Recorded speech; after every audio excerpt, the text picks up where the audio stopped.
Hello and welcome. I hope your coffee is warm because today we are building a Mardu deck. That is red, white and black. So what is Mardu? Well, Mardu is the color combination that has burrow, so it really wants to fight, but it adds black, so it doesn't care about sacrificing its creatures sometimes. It doesn't really need them to stay alive. It wants to push that advantage on the battlefield and create card advantage or any other advantage through it, and of course eventually win. So combat dominance is something that you really need. You also don't really care about winning at a cost.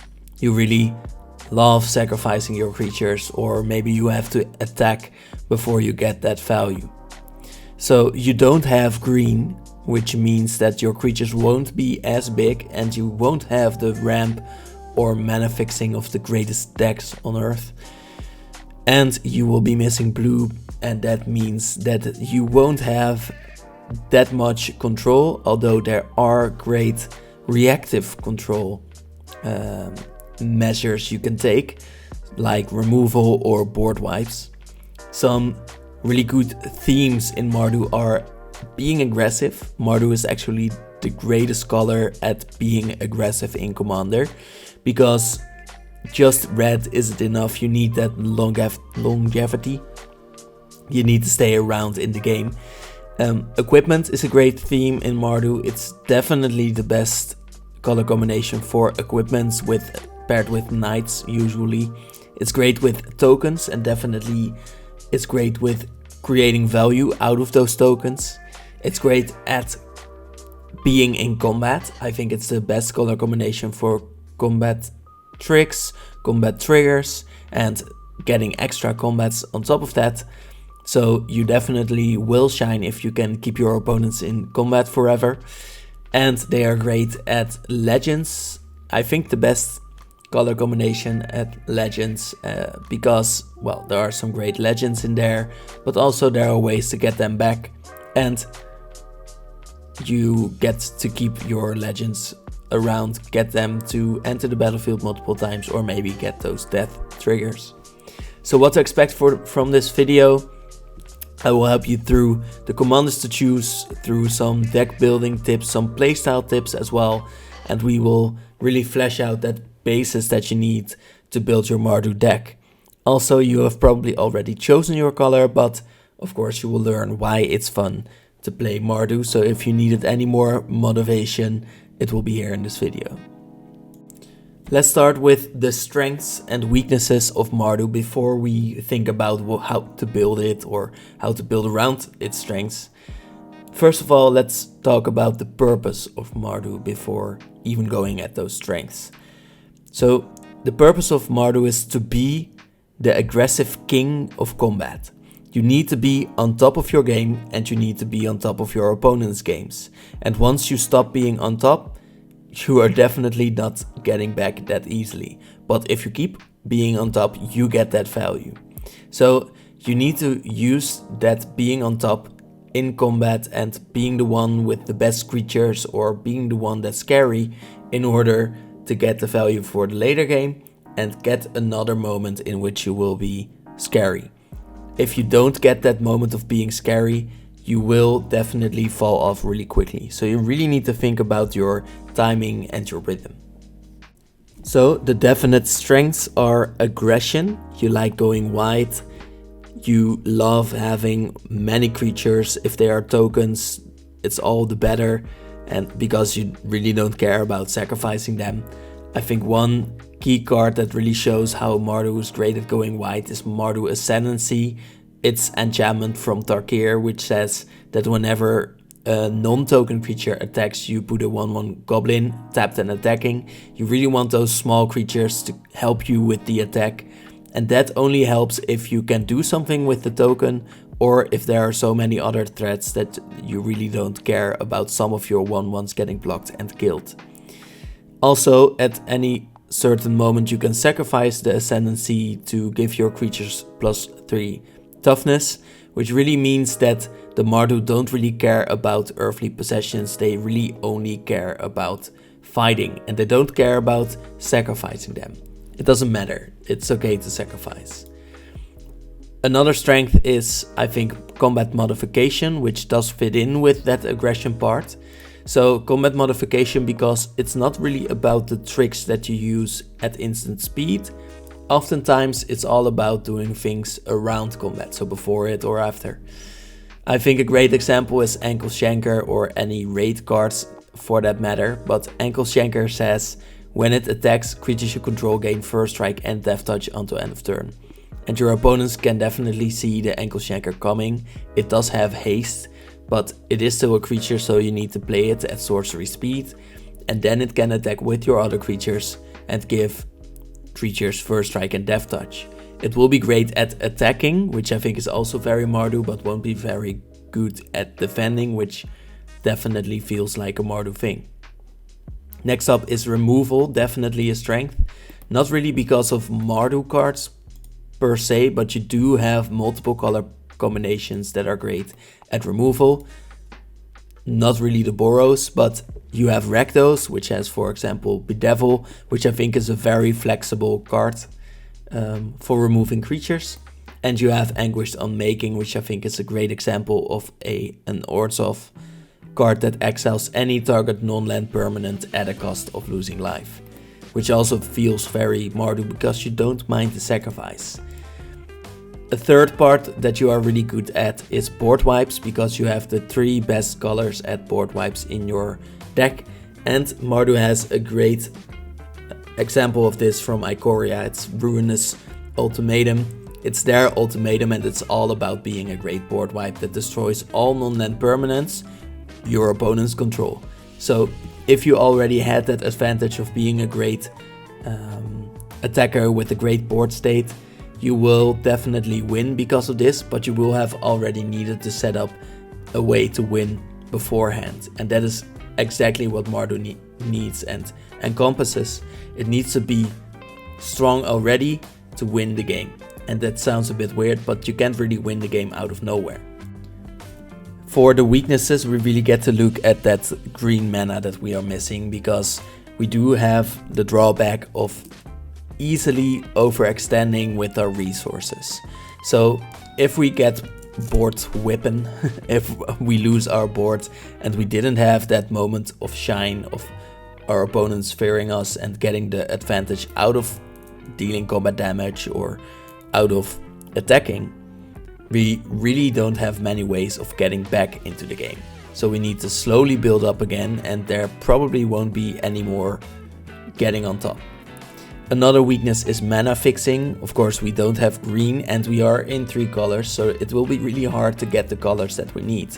So we will need great artifacts, mana rocks, to help us with that mana fixing. And if they get destroyed, well, that's a problem too. So we are a bit weak on that spot. And we usually don't start with big creatures. There are, of course, the angels, dragons and demons in the 3 colors that we are in.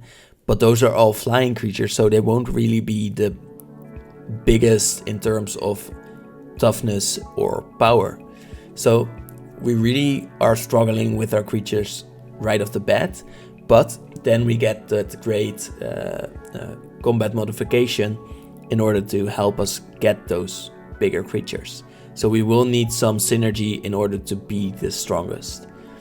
And I think this ties it well together. The Mardu mindset is winning at any cost, but that does mean that we have some cost whenever we are trying to win. So we need to sacrifice creatures, or we need to lose some life.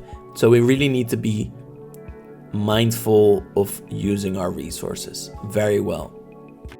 In my previous videos about how to build a color, I have just talked about the commanders and then their archetypes, but today we will mix it up a little bit. Let's start with, I think, the best tribal commander that really feels Mardu still. Kaalia of the Vast, which is one of the greatest aggro commanders. It's one thing that she's really great at. Why is she really great at this? Because you have those big creatures and you have the combat tricks and the equipment to make them really over the top strong. Why do we only have that in this deck? Well, Kaalia really combines those angels, demons and dragons that I talked about before. Those are really big creatures, and most other creatures aren't in Mardu. So we really are combining the strongest parts of Mardu here with this deck. But it is really aggro, so the moment you don't have Kaalia on the battlefield anymore, this deck really falls off. Of course, Kaalia can be played in other themes as well. She's great with the theme of flying, more so I think than the actual flying commanders, because you have the strongest types of flying creatures in your deck, demons, dragons and angels. And of course you could play it as a typo commander, not the dragon one I think, because there are better commanders for this. But you are great at being an angel deck because you aren't stuck at one color, namely white, which isn't that good on its own. And you are a great demon commander as well, because cheating in to play those demons will be, I think, the strongest thing you will do with any demon commander. Next up, our second greatest aggro commander is Isshin, 2 Heavens as 1, which is great at being an aggro commander because he really focuses in on that attack phase. So he says if a creature attacking causes the triggered ability of a permanent you control to trigger, it triggers an additional time. And this is already the strength of Mardu, but now you are really amplifying it because you are doubling it. And I think you're really working with your strengths. That does mean that your weaknesses are over-exaggerated as well, but you do have ways to fix this. For example, there's the Sword of the Animist, which is an equipment that will trigger to give you an extra basic land. I think this is one way to make sure that you can get back into the game more easily. Another thing you really need in Mardu are creatures that get you something back in return, like Sun Titan, which when it attacks, you return target permanent card with mana value 3 or less from the graveyard to the battlefield, meaning you don't really lose everything if only the Sun Titan is removed, at least after it has attacked. So you will need cards that attack and leave you something behind if they die.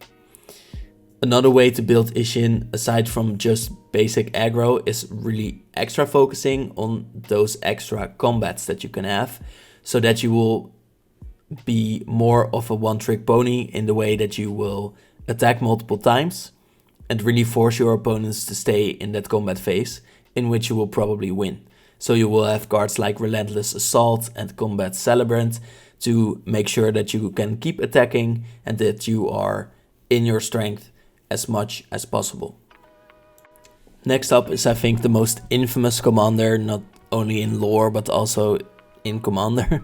Edgar Markov can be a great aggro commander. I think this is a way to make him fun, also for your opponents. In this way you will play as many vampires as you need. You will make sure that you create those extra tokens from his Eminence ability, and in this way you will really focus in on the part of the token strength of Mardu in order to convert that into being aggressive.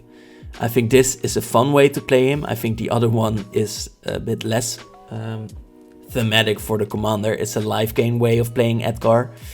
In this deck, I think you are basically looking for an excuse to play Exquisite Blood plus Fido, Thorn of the Duskgrowth to create infinite combos, and you will get to say, well, I'm a vampire deck, so I do get to play Fido.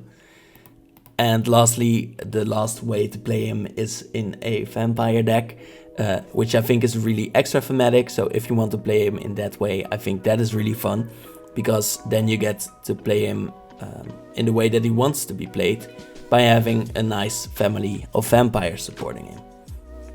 The next commander is from Fallout, and is the first one that is not just an aggro commander. It's Caesar, Legion's Emperor, so still a pretty much aggro commander, to be honest, but he also works with tokens, so that is one of the synergies that you can find him in, because this 4 mana 4/4 will let you create 2 1/1s whenever you attack. So doesn't even need you to attack with your commander, but you will need some creatures out on the battlefield so that you can create those tokens. You can also draw a card whenever you attack, and you can deal damage equal to the number of creature tokens you control to target opponents. So going white really pays off here. The other option for Caesar is that you will play him as a human commander, mostly because, well, you will be able to create a lot of tokens with those decks, so you will deal a bunch of damage.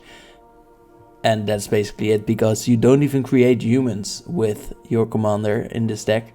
So really isn't that much of a tribal commander, but just wants you to create a bunch of them, and then will give you the colors you need to create a good human deck. If you want to build a truly human tribal commander in these colors, I would suggest Silvar, Devourer of the Free, and Trynn, Champion of Freedom, because they do really work with humans. Silvar because you sacrifice humans to put +1 counters on it and give it indestructible. And Trynn, of course, because at the beginning of your end step, if you attacked, which is very Mardu again, you create a 1/1 human this time. So actually creating humans. You are still in the colors, and you will have commanders that work well with humans and not just with tokens in general. Another theme that Mardu is really good at is the treasure theme, and it's a really popular theme, and this is one of the most popular commanders within that theme. Fallout again.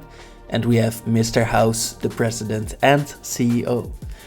Says whenever you roll a 4 or higher on a dice to create a 3/3 artifact creature robot. And if you rolled 6 or higher, instead create that token and a treasure. And that's where the treasure part comes in. Then for 4 mana you can tap Mr. House to roll a 6-sided die plus an additional 6-sided die for each mana from treasures spent to activate this ability. So for every treasure you put in, you will get a 1/6 of a treasure back. And of course you can manipulate the amount of 6s you will roll with other cards that synergize with dice. So this is a very fun deck, I think, mostly, and is a way to create a fun deck with treasures, but also with the dice you want to use. Sir Gwin, to me, is the most Mardu commander that you can build. It is from the Brawl decks that have been brought to Arena to push the commander format in a digital manner. Sir Gwin is, I think, best suited in an equipment deck, but you can pair her, of course, with knights, because in that way you can actually use her ability. The most interesting part is that you can equip knights with your equipments for 0 mana. You can do this anytime in your turn, so you can switch those equipments over, and that also makes for some fun combinations where you keep targeting your knights. And Sir Gwin also gives you the ability to win from winning, like I said, which is the thing Mardu likes doing the most, because her ability says whenever an equipped creature you control attacks, you draw a card and you lose 1 life. You don't even care what happens after they attack. Mostly you just care about drawing the cards back that you put in, because you did need to have a creature and then an equipment on top of that creature. So there's a lot of things you need to do actually before you get to drawing those cards, and Sir Gwin is a very expensive commander, definitely in these colors, but then when you do get her out, you do get a bunch of bonuses. Another theme you can build her in is focus more on knights and the tribal aspect of that, but you still will want to add some equipments. In any case, when you can get a bunch of expensive equipments out on the battlefield, that will be best, because then you can still switch them around and very easily equip them onto your creatures. Like I said before, legends are also a great theme in these colors, and Dihada is the greatest example of this. Dihada is a planeswalker that you can play as your commander, and that says for +2 up to 1 target legendary, gains vigilance, lifelink and indestructible until your next turn, meaning they can very easily defend and attack without you being scared of losing them. You can also give them lifelink, which means that you will get some life back, of course. Then for the -3 you reveal the top 4 cards to put any number of legendary cards from among them into your hand. The rest will be gone into your graveyard. That can also be a plus because there is a lot of reanimation in this color combination. And then you create a treasure token for each card put into your graveyard this way, so that you can play those legendary cards that you put into your hand. The dream, of course, being that you get 4 of them into your hand. Then the -11, which you could get up to, because the +2 is very quick, of course. You gain control of all non-land permanents until end of turn, untap them, and they gain haste. Again, a sort of win ability that only works if there is a massive board state. On to the last 3, we have Kelsien the Plague. Purely Mardu commander, not even some colorless mana that you need to add. It's a 3 mana 2/2 with vigilance and haste. So you want to attack, you want to make this creature big, and it works with experience counters in a weird way, like all experience counter decks do. So Kelsien gets +1/+1 for each experience counter you have. So combining this with other creatures that will give you more experience counters can help you grow Kelsien.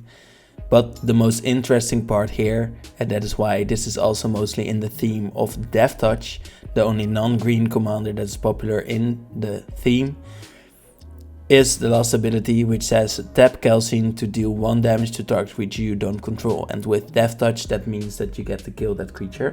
Then when the creature dies this turn, so you can also deal 1 damage and then kill it later, you get an experience counter, and thus you get to grow Kelsien again. So there is a way to use this as a Voltron deck commander, but mostly you will want to use this as a sort of commander that can kill off many of your opponent's creatures with Death Touch, perhaps with Lifelink, so that you can get some life back in the process. I have no idea how to say this, but Altaïr, and I won't even try, is another purely Mardu commander, so no colorless mana again, a 3/3 with first strike, so a bigger body at first, and whenever Altaïr attacks, exile up to 1 target assassin creature from your graveyard with a memory counter on it. That's why this card is mostly great in an assassin deck. Then for each creature card you own in exile with a memory counter on it, so all of those assassin creatures you have exiled into your memory, you create a tapped and attacking token that's a copy of it, so you can attack with all of your enchesters at the same time. Then you do exile those tokens at the end of combat, but this really shows how Altaïr really wants to work with a bunch of creatures that you have attacked with, that you have sacrificed, and you can then get back to attack with, together with Altaïr. And then last and definitely not least, I would say one of the most iconic Mardu commanders is Queen Marchesa. Queen Marchesa is mostly known for her Monarch abilities, because it's just really fun to play with the Monarch mechanic in your commander playgroups. Queen Marchesa herself is also a very cheap commander, but you do need to pair her up with many Monarch cards that have been getting more expensive because of Obika. In any case, Queen Marchesa is now still a 4 mana commander that will give you the Monarch when she enters the battlefield. And then she has, to me, the little bit underwhelming mechanic of at every upkeep, one of your upkeeps, you get to create a 1/1 with Death Touch and haste if an opponent is the Monarch, so that you can get the Monarch back, of course. And the biggest thing you can do with this is have the enchantments that will give you an extra effect when you do have the Monarch, because it will be very easy to get it back throughout the game. Queen Marchesa's more interesting deck to me is the Sunforger deck. It's usually in Boros decks, of course, because the Sunforger is an equipment that needs you to pay red and the white to unattach the Sunforger to get its ability. But adding black to this deck is actually really good, because you need the flexibility and you can get a bunch more tools to your toolkit to remove creatures in this color combination. And the Sunforger says for a red and a white you can unattach the Sunforger to search your library for a red or white instant card with converted mana cost 4 or less and cast it without paying its mana cost. So there are many cards that you can play with this to have a great toolbox deck, and I think the Monarch ability really makes you into a more controlling deck, even if you are one of the more aggressive combinations of colors, but this shows you that you can play a more controlling deck in this color combination. And with that, I think I have made a point of, well, how you need to choose your Mardu commander, because the most interesting question you can ask yourself is how fast do you want to go? If you want a real aggressive commander, I think you should go with Isshin or Kaalia. If you want the more the larger creatures, Kaalia might be better for you, and if you want the more poppy deck, then Isshin might be better for you. But if you want a more mid-game or controlling deck even, then you could go towards Queen Marchesa for the control deck with the Sunforger theme. Or if you want to go more mid-range and you want the multiple spikes that are really the main theme of Mardu, you could go with Sir Gwin or perhaps Mr. House for the treasures. Or I would say a fun typo deck could be really fun with humans with Silvar and Trynn, or with Edgar as a vampire deck. I think is my favorite way to play it. Now for the finishers, and I really like to make an emphasis on this part of the video because it is really important to have a way to win the game. Even if you are just about synergy like many Mardu decks are, it's still important to have some key cards that you can always fall back on to make sure that you can have an outlet of winning the game, even though you might be behind. So for Mardu, I think the most famous finishers are the following. I think first of all and most cheaply is Arabella Abandoned Doll. This is from the Dustborn House of Horror set, and this one is an uncommon, so it's really cheap. The fun thing here with Mardu, or interesting thing, is that many of the finishers are in borrows, and I think the best ones are, so I will mostly show those. Arabella, for example, is a card that deals damage and gains you life where X is the number of creatures you control with power 2 or less whenever she attacks. So you will have a bunch of small tokens in Mardu, and Arabella will make sure that you have that reach, that you have that damage to get through. And I think this is a definite pickup if you are going wide strategy in Mardu. Gisela, Blade of Gold Knight, is a great example as well. It's really expensive, so you do need to get there, but of course this is a finisher. Still not very expensive. It's a mythic, but it's around 156 is what I see right now, on card market at least. It's a 7 mana angel, so you could cheat it into play with your Kaalia of the Vast. That mostly says to you, this is the most important part, that if a source would deal damage to an opponent or a permanent an opponent controls, it deals double that damage. Meaning you can definitely get in for a bunch of damage. Another angel, Aurelia the War Leader, says that whenever you attack for the first time, you untap all creatures and there will be an additional combat phase. You like additional combats, and giving you an extra one on top of a body is really good. War Leader's Call, again with the Aurelia or Angel theme, is a great enchantment that has been added through Murders at Karlov Manor. This is why it is a little bit more expensive, because the set was so unpopular. War Leader's Call is a 3 mana enchantment that gives your creatures +1/+1, so that is great in a token deck, but also whenever a creature enters the battlefield, and those can be tokens as well, this enchantment deals the damage to each opponent, so you can very fairly kill all of your opponents at the same time. If you want to be a little bit less fair, I think Akroma's Will is right up your alley. It's a 4 mana instant that is again with that sweet angel theme. Apparently something Mardu likes.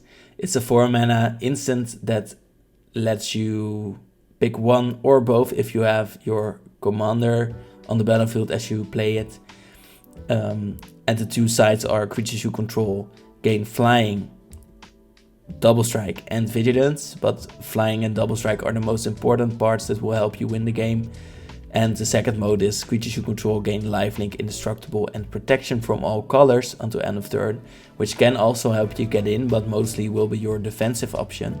And if you combine those two things, then your creatures will probably be invincible and unblockable, and they will get through, and you will deal double strike damage and get all of that life back for yourself.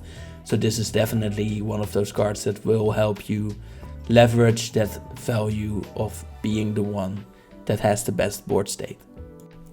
Now for the combinations that I think are unique to this color combination, because they have the 3 colors in them, we'll go by them one by one. First we have the Murderous Redcap, which is a little goblin that enters the battlefield and it will deal damage equal to its power to any target when it does. But it also has Persist, meaning when it dies, if it had no plus or minus 1 counts on it, it returns with a minus 1 counter on it. And you can counter that minus 1 counter with a plus 1 counter. Meaning, if you have a card like Cathar's Crusade, that will say whenever a creature you control enters, put a plus 1 counter on each creature you control, you can have it die over and over. Just from its Persist ability, it can keep returning, and that means that you can keep dealing damage and you can keep putting plus 1 counters on your creatures. Now, you don't have to have a sacrifice ability, because when Murderous Redcap enters the battlefield, it can also deal damage equal to its power to itself, meaning that it will die from its own trigger. You won't have the ability to spread the damage around, but then you can still put an infinite amount of plus 1 counters on your creatures. And you don't have to use Cathar's Crusade, you could also use Solemnity or any other possibility to stop your minus 1 counters from entering on that creature. Another combination is Caesar Legion's Emperor, which is your commander perhaps, and Breath of Fury. This combination will have you attack with Breath of Fury out on an attacker. Then Caesar will trigger and you may sacrifice another creature and create 2 1/1 soldiers with haste that are tapped and attacking. Then you deal damage using the creature with Breath of Fury attached, and it triggers, which will make you sacrifice the creature it is attached to, and then you can attach the Breath of Fury to a soldier token and create a sort of infinite combat phase loop, which you definitely like as a Mardu deck. Another combination I think is really funny is with Kroxa and Kunaros, which is just Mardu because of Kroxa and Kunaros, and Altaïr of Dementia. The fun thing is Kroxa really doesn't need a lot of help from the Altaïr, but it says for 6 mana and a 6/6, which is very important, Elder Giant Dog, you get to have it enter the battlefield. Then you may exile 5 cards from your graveyard, and when you do, you return target creature card from your graveyard to the battlefield. Meaning that you can also have it enter the battlefield, Kroxa and Kunaros, by paying your mana for it. Then when it enters the battlefield, it will trigger. Then you activate Altaïr of Dementia, you sacrifice Kroxa and Kunaros, meaning that you will sacrifice the creature and put a number of cards equal to its power from the top of their library, your library, into your graveyard, meaning you get to put 6 cards into your graveyard. Then you just need to exile 5 of those cards from your graveyard, and you can return Kroxa and Kunaros from the graveyard to the battlefield, meaning you can get a bunch of cards into your graveyard that you really need, and you can do this infinitely in order to deck yourself out or have some really cool answers in your graveyard. Another combination with just Sir Gwin, Hero of Ashvale, and Crackdown Construct, so your commander perhaps, and another artifact creature that you will need to add to your deck. Well, anything that works with whenever you activate an ability of an artifact or creature that isn't a mana ability will be really good with Sir Gwin, because you can equip cards over and over for 0 mana. In this case, it will mean that you have an infinitely big Crackdown Construct, and if it can get in with, for example, Trample from an equipment, then you probably will kill at least someone. Kaalia of the Vast is another commander that does work with a creature really well. Master of Cruelties can only attack alone, but if you cheat it into play with Kaalia of the Vast, then, well, that will be really easy to attack together with. And then when it attacks a player and isn't blocked, the player's life total becomes 1. And if you can get in with Kaalia and the Master of Cruelties, then of course you will win, because Master of Cruelties has that first strike. Now, any deck needs a good land base, but I think in Mardu you will need an even better one.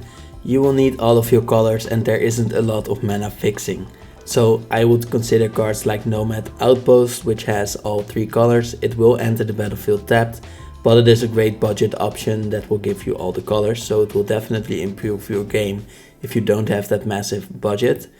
I think then go for cards like Dragon Skull Summit. It is a land that enters tapped unless you control a swamp or a mountain, for example, and these are available for all of your 3 colors.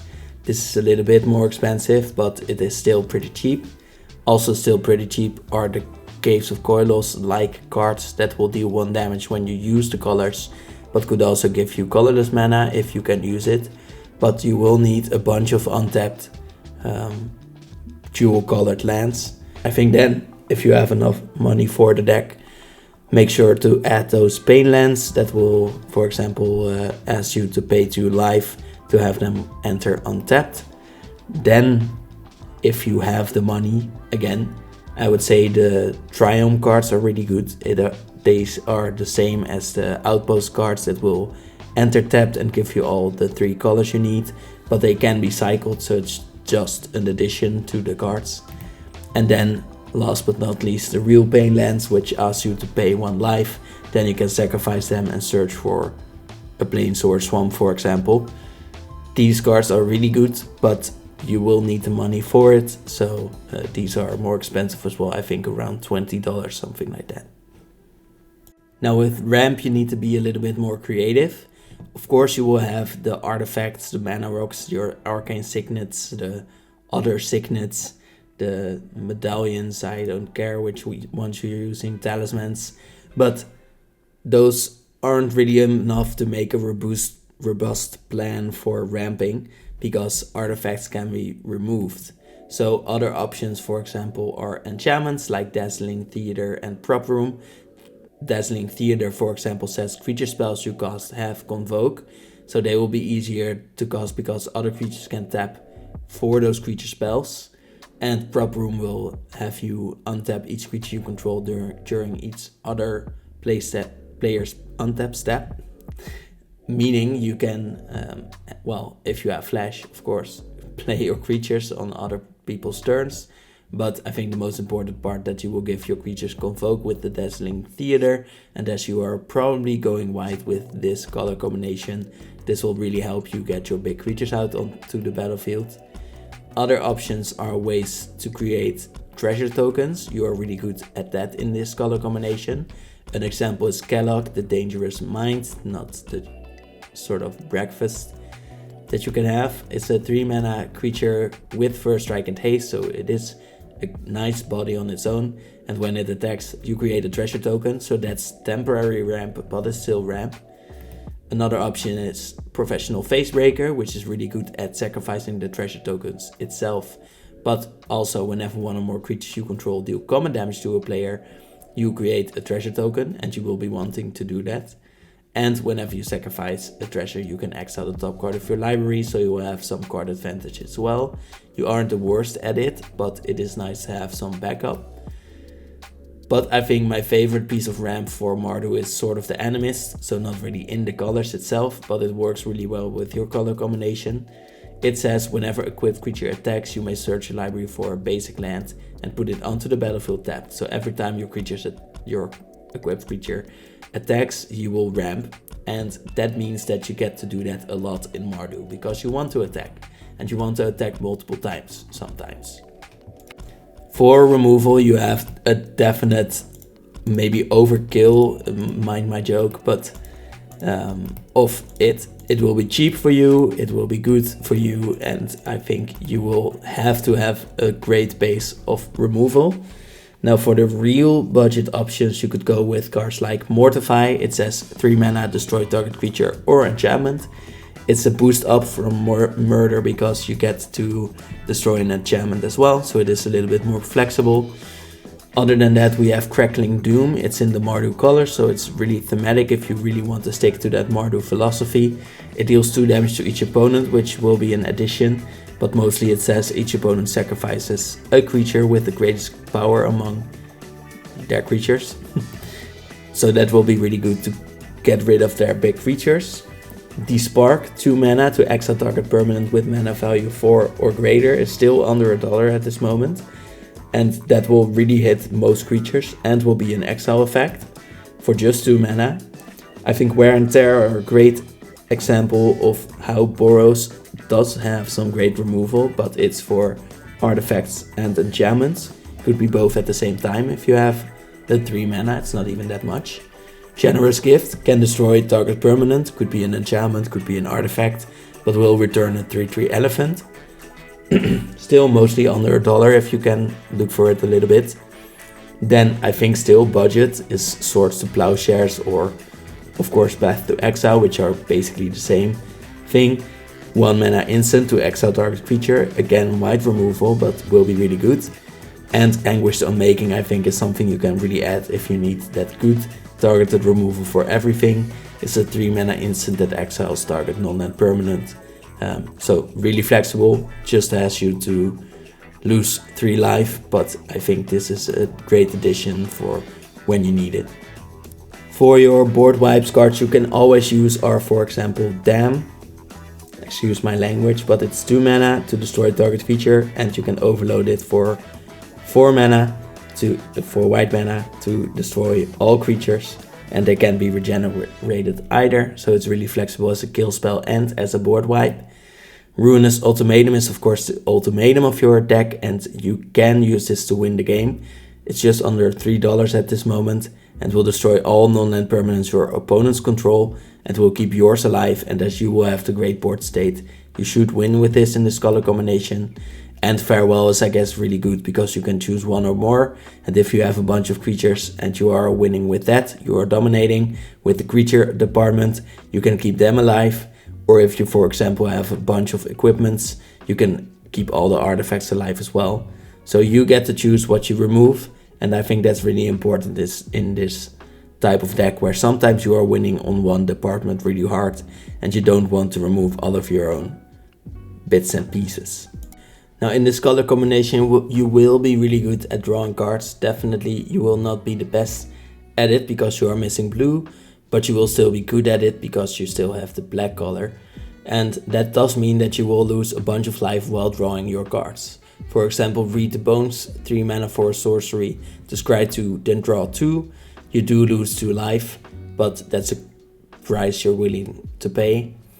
Painful Truths is really great in 3 mana plus decks. It's 3 mana and it will have you draw X cards, where X is the number of colors of mana spent to cast a spell. You also lose X life, but for example if you pay red, white and black, you get to draw 3 for 3 mana, and that's definitely value. Alessia, Who Laughs at Fate, is a new addition from Foundations that has the characteristic Mardu raid ability, and this raid ability says, of course, if you attack this turn, at the end step, you return target creature card with mana value less than or equal to Alessia's power from your graveyard to the battlefield. And graveyard recursion is definitely card advantage, definitely in a color combination like Mardu, where you really want your creatures to be on the battlefield. Phyrexian Arena is a great example of an enchantment that will keep drawing you cards. It's 3 mana to draw a card every upkeep. Skullclamp is a way to draw even more cards, definitely in a color combination that has a bunch of small tokens, because every creature with just 1 toughness will be great fuel for your Skullclamp. Every time you pay 1 mana to equip this to it, it will get 1 toughness less, and that means that when it dies you draw 2 cards. So just for 1 mana you will draw cards and you can forget about those tokens. Then if you have the money, again, the tutors can be great. So Demonic Tutor, Vampiric Tutor will have you search your library for a card, put it into your hand, then shuffle, and maybe you lose 2 life. But again, you don't really care about that because that card will be way more valuable to you than those 2 life that you just paid. Now for some playstyle tips, you will want to hold back some threats. Of course, like I said before, you will want to be the domineering party at the table, but you do need some threats for later. So once you are dominating the board and you are getting your value out of your battlefield, make sure that you build up for your next threat moment, so that later you can again have that moment where you are the strongest on the battlefield and you can again make sure to win. One nice thing I like to do in this color combination is make sure I have a board wipe ready, because of course you will be really good in this color combination at having those board wipes, and then wipe the board when you feel like you are starting to lose and you already have that card advantage, so you can build up your board again and be the powerful state again and have the loop return all over again later. On that note, I would say only use removal and combat tricks when they will help you win the game, or they will help you with a long-term advantage, like drawing a bunch of cards, like having cards on later turns, like having your setup with your equipments, something like that. Do pressure the players that are most likely to stabilize. You do need to have your threat assessment on point, because you will be the most aggressive deck on the table, probably. Also, be sure to always leverage your board, either by attacking with your board or by being able to sacrifice it for value. You do need in every Mardu deck 1 or 2 at least outlets that can instantly have you sacrifice all of your creatures for some value. Those are a bit expensive, but I think you should get a bunch of those. And focus on resilient threats until you run out of them. So think about Sun Titan or Alessia, who tempts fate. What did I say before? Who laughs at fate. Make sure to have a bunch of them, because you will want your threats to also give you something in return in terms of value and some long-term advantage. So you can not just be the aggro player, but be the aggro player that wins in the end. And that was it for this video. I'd like to thank you for watching. Let me know what commanders you'd like to build in Mardu.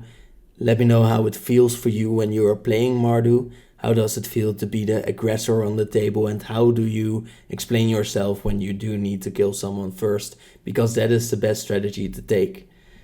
I want to wish you a very nice time exploring the decks that you want to build. Take your time choosing them, because choosing the right deck is just really important. And think about what Mardu teaches us, that every sacrifice could be a step towards victory. And honestly, it should be a step towards victory, because sacrifices aren't nothing. So think about that next time you play or you walk around in life, and have a nice day.